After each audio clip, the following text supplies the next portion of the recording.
गणेश, अपनी नानी माँ के यहाँ आए हैं आप, इसलिए मन भरकर भोजन कीजिएगा।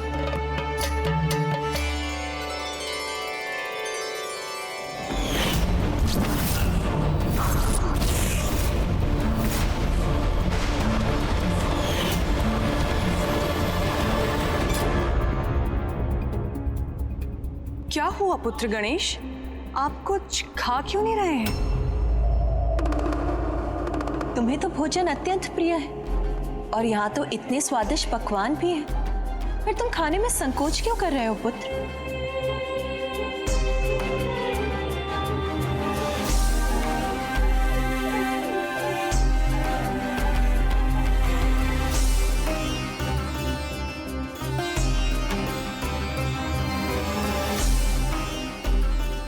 पुत्र गणेश, आज प्रथम बार तुम्हारे भोजन में अरुचि का क्या कारण है? क्या कोई चिंता सता रही है तुम्हें? एक नहीं पिताश्री, अनेकों चिंताओं ने घेर रखा है मुझे और वो कम नहीं हो रही है, निरंतर बढ़ती ही जा रही है। रुको पुत्र, भोजन के समय सभी चिंताओं को मन से दूर कर शांत मन से भोजन करना चाहिए। तुम भी ऐसा ही करो पुत्र, फिर तुम्हें अपनी चिंताओं को दूर करने का अवसर भी प्राप्त होगा। उचित है पिताश्री।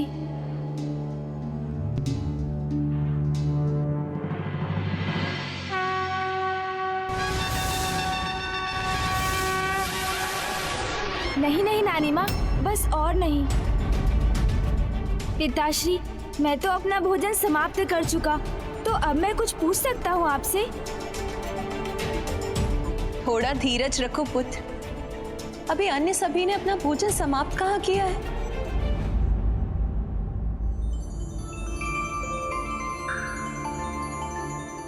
आज सभी को इतना समय क्यों लग रहा है भोजन करने में? सभी शीघ्रता से भोजन करेंगे तभी तो मैं पिताश्री से बात कर सकूंगा।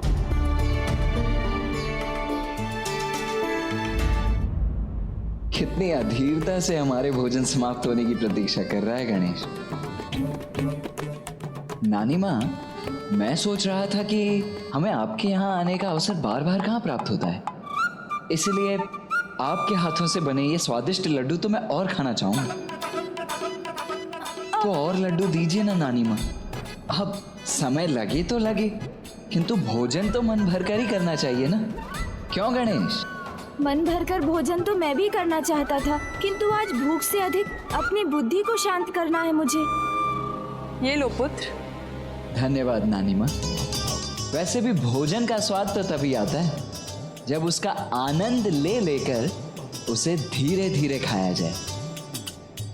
भैया को आज ही इतनी भूख लगनी थी, कितना अधिक समय ले रहे हैं वो भोजन करने में।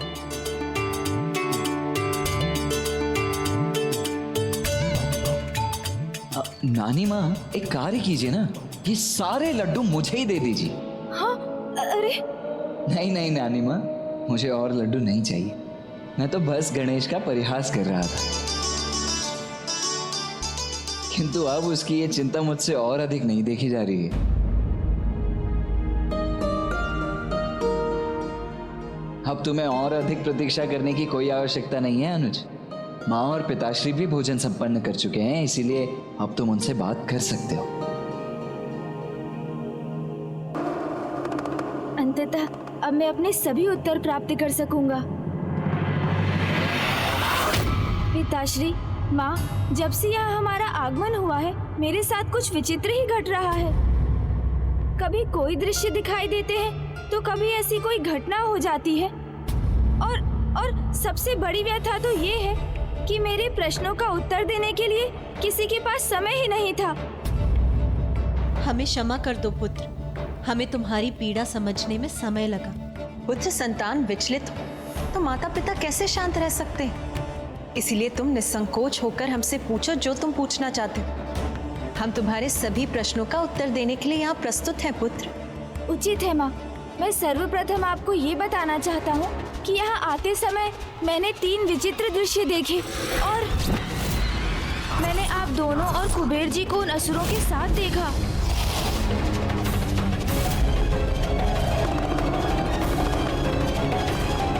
फिर अशांत मन से मैं एक गुफा के निकट पहुंच गया, जहां मैंने किसी की भस्म को आकार देने की प्रार्थना करते देखा। और फिर मैंने मित्र रूप में उसे पाने के लिए उसे प्राण देकर सजीव कर दिया और दिव्य स्वर से प्रेरित होकर उसका नाम भंड कुमार रख दिया।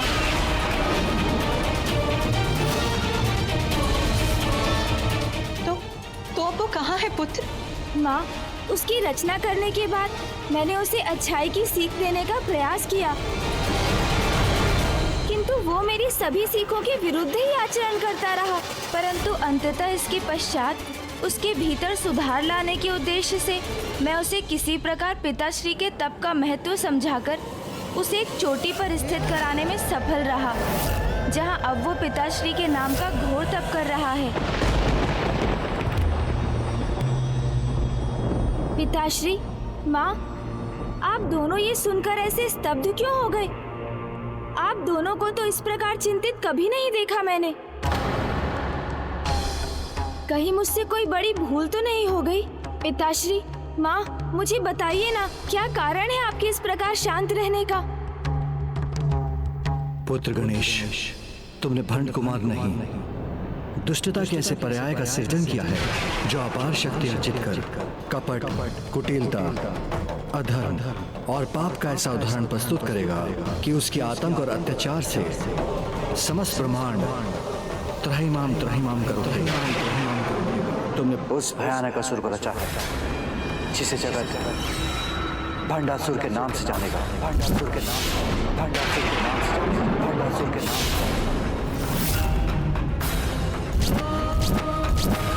इस ब्रह्मांड पर ही नहीं अपितु समस्त कई ब्रह्मांडों पर एक छत्र सत्ता स्थापित करेगा। ये मुझसे कैसा अनर्थ हो गया पिताश्री? तो क्या कोई उपाय है इस भंडासुर को रोकने का?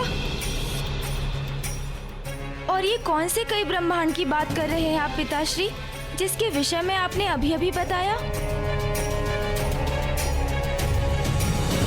पुत्र, हम भी तुम्हारी जिज्ञासा पूर्ण रूप से शांत करने में असमर्थ, क्योंकि इस रहस्य का पूर्ण ज्ञान तो हमें भी नहीं है पुत्र। जगत पिता और जगत माता से भी जो रहस्य छिपा है, उसका भेद फिर भला किसे ज्ञात हो सकता है? कौन है जो मेरे इन प्रश्नों का उत्तर प्रदान कर सकता है? कौन है वो?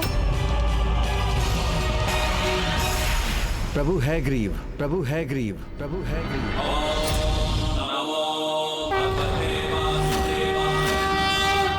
प्रभु हैग्रीव, ये कौन है पिताश्री? प्रभु नारायण के अवतार प्रभु हैग्रीव ही तुम्हें तुम्हारे सभी प्रश्नों के उत्तर प्रदान कर सकते हैं। पिताश्री, मुझे प्रभु हैग्रीव के विषय में विस्तार से बताइए ना, जिससे मैं उनके समक्ष प्रस्तुत हो सकूं। उचित है पुत्र, तो मैं तुम्हें उनकी कथा सुनाता हूँ, जिसका आरंभ वैकुंठ में अचानक घटी एक घटना के कारण हुआ था।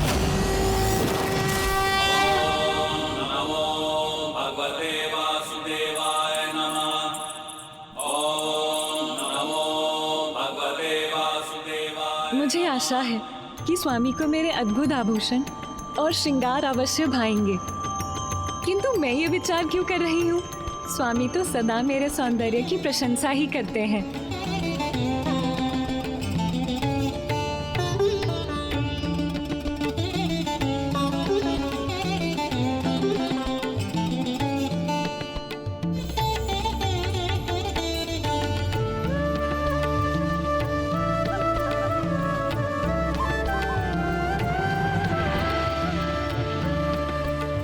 अद्भुत,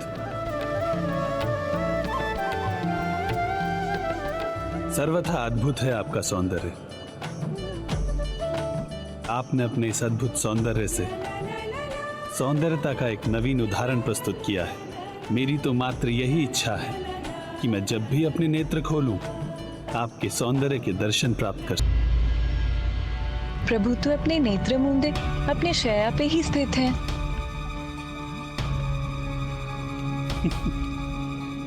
प्रभु ऐसे क्यों मुस्कुरा रहे हैं, जैसे उनके अनुसार मेरे श्रृंगार में कोई त्रुटि रह गई हो, किंतु प्रभु तो मेरी ओर देख भी नहीं रहे।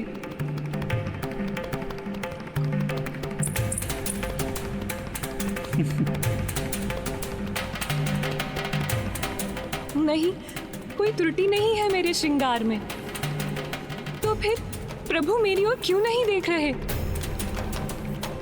इसलिए मैं तो समझ ही नहीं पा रही हूँ कि मेरा तिरस्कार कर रहे हैं स्वामी अथवा मुस्कुराकर मेरा उपहास कर रहे हैं।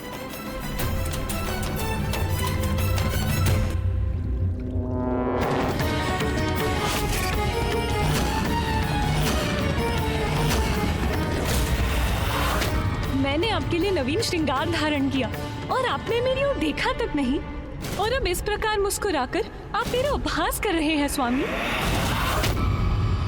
उचित है तो मैं आपको श्राप देती हूँ कि आपका शीश जो मेरी ओर देखने के लिए मुड़ न सका, वो शीश अपने तन से विलग हो जाए, अपने तन से विलग हो जाए, अपने तन से विलग हो जाए।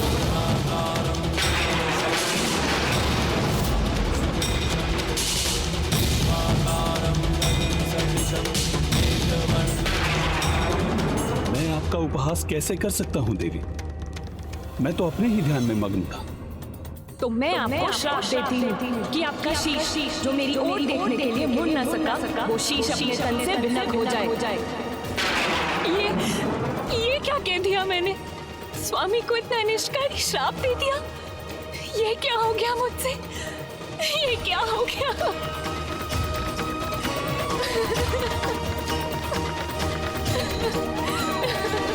किंतु पिताश्री, मामी जी देवी लक्ष्मी, मामा जी श्री हरि नारायण को इतना कठोर शाप कैसे दे सकती है? इसका नियंत्रण तो उनके हाथों में, जो इस संसार की सर्वोच्च शक्ति है। तब इसका आभास देवी लक्ष्मी को नहीं था, किंतु प्रभु श्री हरि नारायण को इस सत्य का आभास हो रहा था।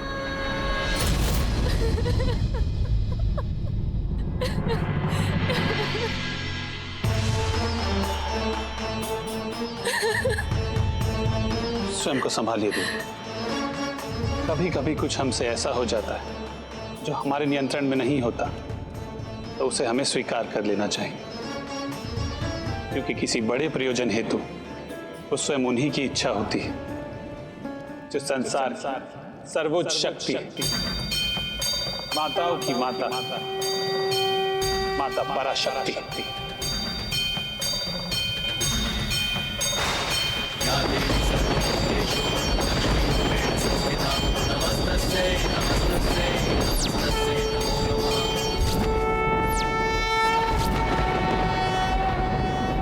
अरुणां करुणां तरंगिणीं ताक्षीं कृतपाशाङ्कुशपुष्पबाणचापा अणिमादिभिरावृतां मयूखैः रहमित्येव विभावये भवानी।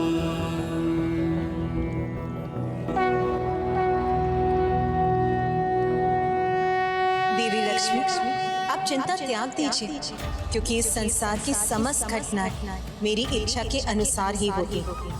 आज आपने जो भी कहा वो भी मेरी इच्छा के अनुसार ही हुआ, और आज की ये घटना इसीलिए अनिवार्य थी क्योंकि इस घटना के ही आधार पर संसार का भविष्य निर्धारित हो। आज की ये घटना इसीलिए अनिवार्य थी क्योंकि इस घटना के ही आधार पर संसार का भविष्य निर्धारित हो।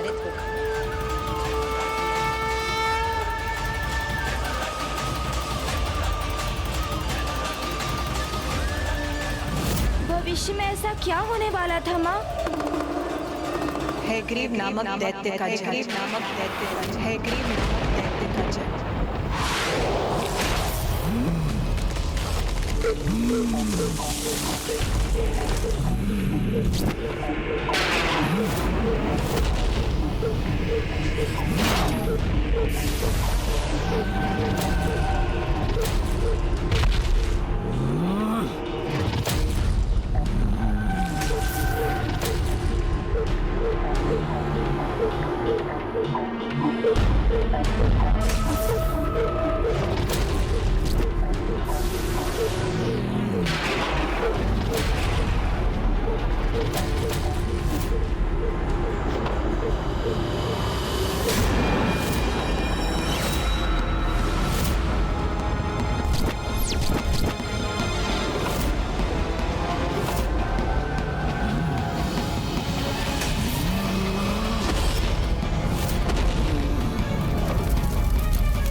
इस मंत्र के उच्चारण के साथ किसकी तपस्या कर रहा था वो दैत्य हैग्रीव?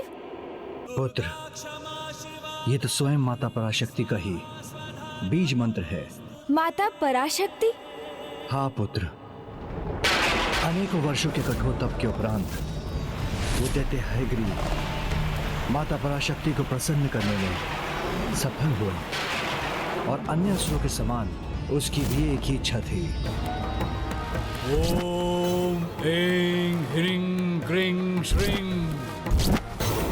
ओम ऐं ह्रीं क्रीं श्रीं।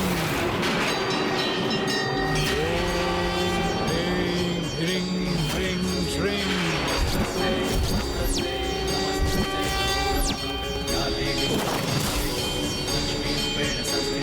वत्स हैग्रीव, तुम्हारी तपस्या पूर्ण हुई।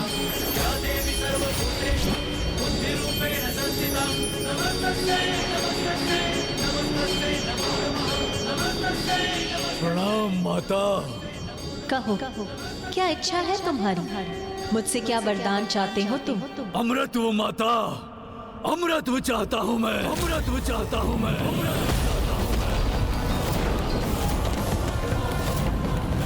जिसका जन्म होता है उसकी मृत्यु भी अनिवार्य है।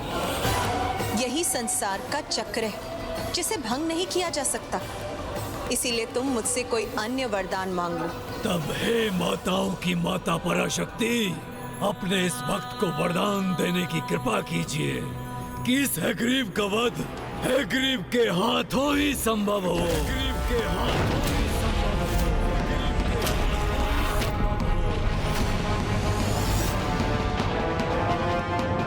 तथास्तु, तथास्तु।